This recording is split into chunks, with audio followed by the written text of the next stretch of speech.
अस्सलाम वालेकुम स्टूडेंट्स, कैसे हैं आप सब लोग। उम्मीद करती हूँ आप सब खैरियत से होंगे। अल्हम्दुलिल्लाह मैं भी बिल्कुल ठीक हूँ। और आज का जो हमारा टॉपिक है दिस इज बफर्स, आपका जो चैप्टर नंबर 1 है बॉटनी पेपर डी का, उसमें हमारा जो टॉपिक है आज का वो है बफर्स। ठीक है, और बफर्स को कंप्लीट करके फिर नेक्स्ट आपका जो है ये चैप्टर कंप्लीट हो जाएगा। So let's get started. Before that you have to subscribe the channel, like the video and share as much as possible. और इसके अलावा जो है आप इंस्टाग्राम पे फॉलो करें, ताकि कुछ भी अगर आपको कोई किसी भी तरह की हेल्प चाहिए, क्यूरीज चाहिए, आप पूछ सकते हैं डीएम करके। सबसे पहले अब हमारे पास बफर्स के कुछ जो पॉइंट्स हैं वो मैं आपको साथ ही बता देती हूँ। जो हमने आज डिस्कस करने हैं वो होगा इंट्रोडक्शन, मतलब कि बफर्स एक्चुअल में होते क्या हैं, प्रेपरेशन कैसे की जा सकती है, बफर्स को हम कैसे बनाते हैं, एक्शंस ऑफ बफर्स क्या है, इनका काम करने का क्या तरीका है, और इसके अलावा इनकी बायोलॉजिकल सिग्निफिकेंस। इंट्रोडक्शन में हम ये डिस्कस कर रहे हैं कि बफर जो है एक्चुअल में क्या चीज है, या आप ये कह लें कि उनका मतलब उसको किस तरह ये बनते हैं। ठीक है, इनको बनाने का तरीका क्या है, या हम बफर का लफ्ज यूज किस लिए करते हैं, तो उसको हम यहाँ पे यूज करें, देखेंगे कि बफर्स का वर्ड हम क्यों यूज करें। अच्छा जी, addition of a little strong acid, हम कोई भी स्ट्रॉन्ग एसिड या फिर कोई स्ट्रॉन्ग बेस ले लेते हैं, उसको ऐड कर देते हैं। ठीक है, which causes a change in the pH, जो किसी भी चीज में जो है पीएच का जो चेंज कर देगी। कोई भी अगर हम सोल्यूशन ले रहे हैं, चेंज द पीएच का, सोल्यूशन के पीएच में जो वो चेंज करती है। फॉर एग्जांपल, हाँ यहाँ पे जो एग्जांपल है, एक छोटी सिंपल सी example, addition of a drop of concentrated HCl, हमने HCl लेना है जो कंसंट्रेटेड होगा, उसका एक ड्रॉप सिर्फ हम अगर ऐड कर दें प्योर वाटर में, जिसके पीएच 7 है, 7 होती है ना प्योर की, तो वो जैसे ही उसमें आप एक ड्रॉप HCl का डालोगे और डालने के बाद उसकी पीएच चेक करोगे, इट विल 4, वो 7 to 4 चली जाती है, यानी लो हो जाती है उसकी पीएच जो है, वो 7 से 4 में चले जाती है। And it results in 1000 fold acidity, यानी उसको वो इंक्रीज कर देती है उसकी एसिडिटी में, या फिर उसका जो एसिडिक कंटेंट है या एसिडिक कैरेक्टरिस्टिक है उनको उसको इंक्रीज कर देगी, न्यूट्रल से एसिडिक वाली साइड पे चले जाएगी। Such change occurs in the biological और द लिविंग थिंग्स, और अगर ऐसा कोई चेंज लिविंग थिंग में या लिविंग सिस्टम में हो जाए तो वो फिर डिजास्टर्स होता है, तबाहकुन होता है। क्योंकि जरा से भी पीएच चेंज होगी तो इंजाइम्स हैं, मॉलिक्यूल्स हैं, रिएक्शंस हैं, सब कुछ डिस्टर्ब हो जाएगा। तो फिर हम क्या करते हैं, the certain combinations of the solution के कॉम्बिनेशन बनाते हैं, फॉर्म बाय द मिक्सिंग, हमने मिक्सिंग करनी है, किस चीज की मिक्सिंग करते हैं, टुगेदर विद द वीक और acid and it's conjugate base, हम कोई भी वीक एसिड लेते हैं और साथ में उसकी कॉन्जुगेट बेस लेते हैं, उसको कर देते हैं आपस में मिक्स। जब उसको मिक्स करेंगे, it prevents the changes in the pH, जो पीएच में कोई बड़ा चेंज आ रहा है उसको वो रोकेगा कि ऐसा ना हो। विद दिस स्ट्रॉन्ग बेस और the acid are added to this system, यानी जब हमने स्ट्रॉन्ग बेस या स्ट्रॉन्ग एसिड, यानी इसका कहने का मतलब ये है कि हमने एक सोल्यूशन लिया था और उसके अंदर एक स्ट्रॉन्ग बेस या स्ट्रॉन्ग एसिड डाला है, तो वो पीएच को चेंज करेगा। लेकिन अगर हम उसके साथ बफर ही डाल देंगे तो बफर जो है उस पीएच चेंज को रोक देगा, वहां पे किसी भी तरह का चेंज नहीं होगा। ठीक है, ये एक्चुअल में सारा काम था। बफर एक्चुअल में क्या चीज है। ठीक है, प्रेपरेशन देख लेते हैं किस तरह से बनती है या इसका एक्शन का क्या तरीका है। सबसे पहले हमारे पास प्रेपरेशन है कि हमने जब भी एक बफर सोल्यूशन बनाना है तो हम उसको किस तरीके से बना सकते हैं, थोड़ी उसमें अपने कंसंट्रेशन और रेशियो को माइंड में रखना होता है। अब the buffers can be prepared by mixing the weak acid, हमने कोई भी वीक एसिड ले दिया विद इट्स सॉल्ट, उसके सॉल्ट के साथ, या फिर जिसको हम कॉन्जुगेट बेस कहते हैं उसके साथ उसको मिक्स कर दिया। For example, by mixing the acidic acid, एक वीक एसिड है एसिडिक एसिड, इसको लिया विद द सोडियम एसिटेट, इसी का कॉन्जुगेट बेस या इसी का सॉल्ट जिसको आप कहोगे, उसके साथ इसको मिक्स कर दिया। अब 1 part of the buffer can neutralises the proton ions, एक पार्ट जो होगा जो जिस भी सोल्यूशन में हमने उसको डाला है उसमें, क्योंकि पहले स्ट्रॉन्ग एसिड डाला हुआ है, तो वो न्यूट्रलाइज कर देगा H पार्ट को, पॉजिटिव को, और जो इसका बफर का ही दूसरा पार्ट होगा, this will hydrolyse the other part, जो दूसरे पार्ट को है न्यूट्रलाइज कर देगा, जिसको OH कहते हैं। Therefore these solutions can effectively, इससे फिर फायदा ये होगा कि effectively slow down the pH rate of the pH, यानी जो पीएच का चेंज उसमें आ रहा था उस रेट को वो कम करेगा। पीएच का चेंज उसमें उतनी जल्दी से या उतनी तेजी से या उतना ज्यादा नहीं आएगा जितना उसको आ सकता था बफर्स के बगैर। ठीक है, एक और एग्जांपल है यहाँ पे, फॉर एग्जांपल हाइड्रोक्लोरिक एसिड हमने लिया है तो ऐड कर दिया एसिटिक एसिड में, और एसिटिक सोडियम एसिटेट बफर उसमें ऐड किया, यानी HCl हमने पहले डाला हुआ था, HCl का सोल्यूशन था, और उसके अंदर हमने डाल दिया बफर एसिटिक एसिटेट, जिसको हम बफर सोल्यूशन कहते हैं, वो डाल दिया उसके अंदर। अब जो सोडियम एसिटेट है, it will react with it, उसके साथ वो रिएक्ट करेगा और सोडियम क्लोराइड बना देगा, उसका Cl ले लेगा ना HCl का, और जो सोडियम जो हमारे पास एसिटिक एसिड था, ये एसिटिक एसिड जो है ये बन जाएगा वहां पे, यानी वीक एसिड बन जाएगा, क्योंकि वो वहां से ले लेगा अपना हाइड्रोजन आयन ले लेगा HCl से और बन के आ जाएगा एसिटिक एसिड, और वो होगा वीक एसिड। और वीक एसिड डालने से फिर ज्यादा चेंज होता नहीं है पीएच का। तो that acetic acid therefore releases less hydrogen, वो कम हाइड्रोजन आयन देगा और उसके रिजल्ट में लेस और the slide change in the pH. PH में जो चेंज ज्यादा आना था HCl की वजह से वो कम हो जाएगा। Similarly sodium hydroxide NaOH is added. इसी तरह अगर हमने NaOH एडिड डाल दिया किसी भी बफर सोल्यूशन के अंदर, तो फिर बफर का जो एसिटिक एसिड है वो रिएक्ट कर देगा H के साथ, उसके साथ रिएक्ट करने के बाद हम produces the sodium acetate. Sodium के साथ वो रिएक्ट करेगा, सोडियम एसिटेट बनाएगा, और जो इसका H होगा एसिटिक एसिड का वो इसके OH के साथ रिएक्ट करेगा और वाटर बना देगा। तो फिर वो उसी तरह न्यूट्रल कर देगा उसको, रिएक्ट्स विद और प्रोड्यूसेस द वाटर और सोडियम एसिटेट। अब जब सोडियम एसिटेट और वाटर बना, ये दोनों चीजें न्यूट्रल है, ये सॉल्ट है सोडियम एसिटेट, और जो वाटर है वो न्यूट्रल पीएच 7 पे होता है। तो the water ionises very slowly, water बहुत कम और बहुत आहिस्ता से आयोनाइज करता है। That's why that bring the profound pH change, और इससे फिर ये फायदा होता है कि पीएच का चेंज बहुत ज्यादा कम आता है या आता ही नहीं है। तो इसलिए फिर हमारे पास हम इस तरह से इसकी प्रिपरेशन कर सकते हैं बफर्स की, और इनको यूज भी कर सकते हैं। नेक्स्ट हमारे पास है एक्शन ऑफ बफर्स, यानी बफर्स का एक्शन किस सेंस में होता है, ये काम कैसे करते हैं। यहाँ पे है जैसे प्रिंसिपल बफर, एक एग्जांपल ले रहे हैं इनसाइड द लिविंग वर्ड, अगर हम देखें या लिविंग सेल्स में देखें, this is the phosphate buffer.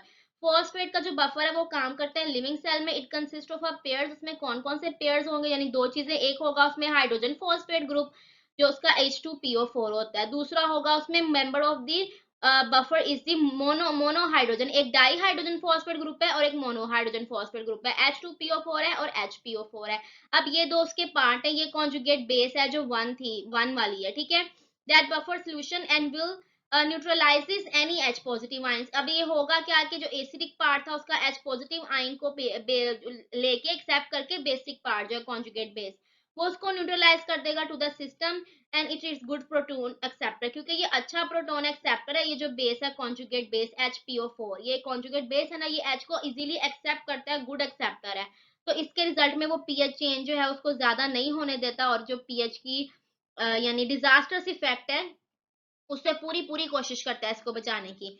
उसके अलावा यहाँ पे एक और एग्जांपल दे दें, यहाँ पे अदर बफर एक्शन हम कैसे देख सकते हैं। मिक्सचर्स आर कौन कौन सी एग्जांपल्स है, HCl है और उसके साथ साथ में ऐड कर दिया जाएगा फथैलेट साल्ट्स को, तो ये भी बफर की एक एग्जांपल है। उसके अलावा अगर कार्बोनिक एसिड हो और सोडियम हो, यानी सॉरी बोरिक एसिड हो और सोडियम हाइड्रोक्साइड हो, ये भी बफर की ही एग्जांपल है, यानी बोरिक एसिड को मिक्स करें सोडियम हाइड्रोक्साइड का बफर बन जाएगा। कार्बोनेट को ऐड कर दो बोरेट्स के साथ, ये भी बफर की एग्जांपल है।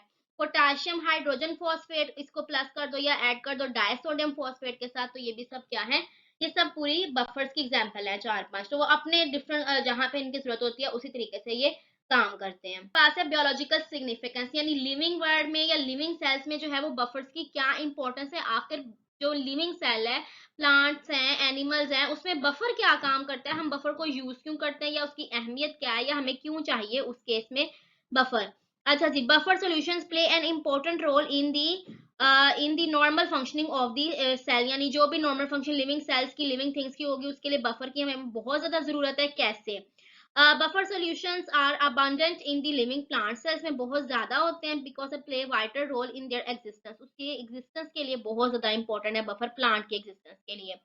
और इसमें एग्जांपल एंजाइम्स की है, the organic catalyst of the life, जैसे क्योंकि ऑर्गेनिक कैटलिस्ट के तौर पे एक्ट करते हैं एंजाइम, तो functional with a very narrow range of the pH, अगर इनकी पीएच जरा सी भी आगे पीछे हो तो एंजाइम काम नहीं करते, इसलिए फिर एंजाइम के लिए एक पीएच का होना जरूरी है, और उस पीएच को मेंटेन करने के लिए हमें बफर डालना पड़ता है। A slight change in the buffer impairs or the completely inhibits the enzymatic action, अगर जरा सी पीएच चेंज होगी तो उनका काम मुकम्मल तौर पर रुक सकता है और फिर वो किसी भी तरह जो है इफेक्ट कर सकता है। For example a slight change in pH can affect the conversion of starch to glucose, यानी एक अगर जरा सा पीएच का चेंज आया तो स्टार्च से ग्लूकोज में जो कन्वर्जन होनी थी, एक छोटा सा प्रोसेस है, वो भी अफेक्ट होगा, और फिर उसके आपको पता है कितने बड़े जो है वो उसमें इफेक्ट पड़ सकते हैं प्लांट सेल के ऊपर, स्टार्च की कुमुलेशन हो सकती है। इस तरह हमारे पास कुछ और भी हैं, यानी पूरी उसके जो पॉइंट्स हैं बियोलॉजिकल इंपॉर्टेंस में कौन से, यही अगर ऐसा होगा स्टार्च ज्यादा हो जाएगी स्टार्च में ग्लूकोज, और ये कैसे इसको मेंटेन करते हैं, बायोफॉस्फोराइलेज।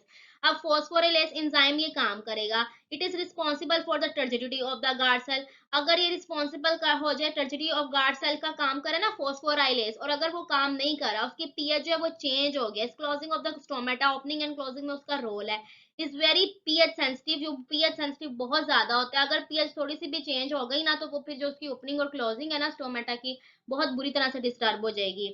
इसके अलावा एनर्जी रिएक्शंस कुछ ऐसे होते हैं, जैसे फॉर्मेशन ऑफ द एटीपी है हमारे पास, एटीपी का बनना इन्वॉल्व द एंजाइमेटिक रिएक्शंस, और अगर एंजाइम उसमें काम करेंगे, it normally works at very optimum pH पे वो काम करते हैं। अगर उनकी जरा से भी पीएच चेंज हुई तो हो सकता है एटीपी ना बने।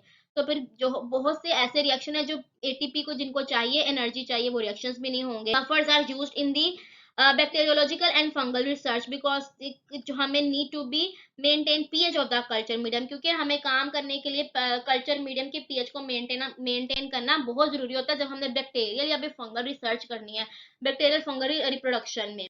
अब ये किस तरह से उसका रोल है, क्योंकि जब रिप्रोडक्शन होती है ना, यानी जो ये है हमारे पास बैक्टीरियल सेल्स है, जब ये रिप्रोड्यूस करते हैं, दे प्रोड्यूसेस द एसिड, वो एसिड की प्रोडक्शन करते हैं, वो पीएच को चेंज कर सकते हैं। फिर हम क्या करते हैं, बफर उसके अंदर डाल देते हैं, and buffer can add to the solution to prevent the pH change, वो पीएच चेंज को रोक देते हैं, और फिर इजीली उसका रिप्रोडक्शन का प्रोसेस हो सकता है, और हम अपना काम कैरी आउट कर सकते हैं।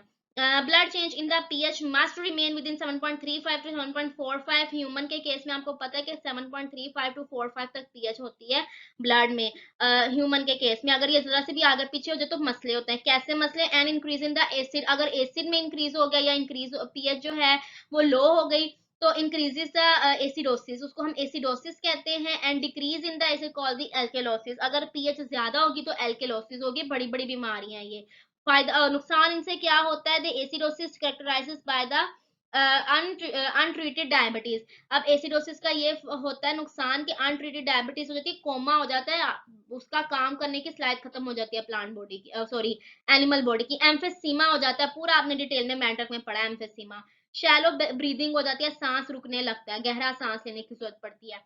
और अगर एल्केलोसिस हो जाए, जिसमें पीएच जो है वो कम ज्यादा हो जाएगी, यानी 7 से ज्यादा होगी, बेसिक पीएच हो जाएगी, it results in the vomiting, vomiting हो जाती है, क्या आने शुरू हो जाती है। तो in advance stages of the acidosis and the alkalosis interferes with the pH, जैसे इसकी ज्यादा से ज्यादा एडवांस स्टेज जाती जाएगी, वो पीएच के साथ बहुत ज्यादा असरअंदाज होता जाएगा उसके ऊपर ये सारा काम। जो पीएच का चेंज है, पीएच बहुत ज्यादा जो है प्रॉब्लम क्रिएट कर सकती है। The principal buffers in the blood carbonates, carbonate buffer है जो ब्लड के अंदर होता है, वो बेसिकली कार्बोनेट बफर होता है। It consist of the conjugate pairs.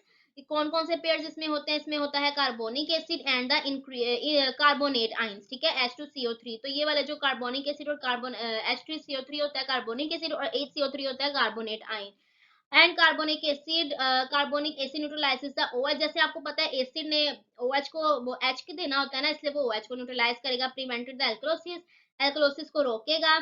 And carbonate ion neutralises the H positive to prevent the acidosis, वो एसिडेसिस होने से रोकेगा।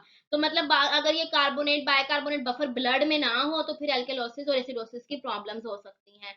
तो इस तरह से ये बफर्स का पूरा काम है, प्लांट्स में भी और एनिमल्स में भी और ह्यूमंस में भी, बियोलॉजिकल सिग्निफिकेंस और मतलब सारी जो हमने उसकी फंक्शन प्रिपरेशन वगैरह देख लिया। तो आई होप लेक्चर आपको बहुत ज्यादा पसंद आया होगा। अगर बहुत ज्यादा पसंद आया हो तो लाइक करें, शेयर करें, और मुझे दुआओं में याद रखें। अल्लाह हाफिज।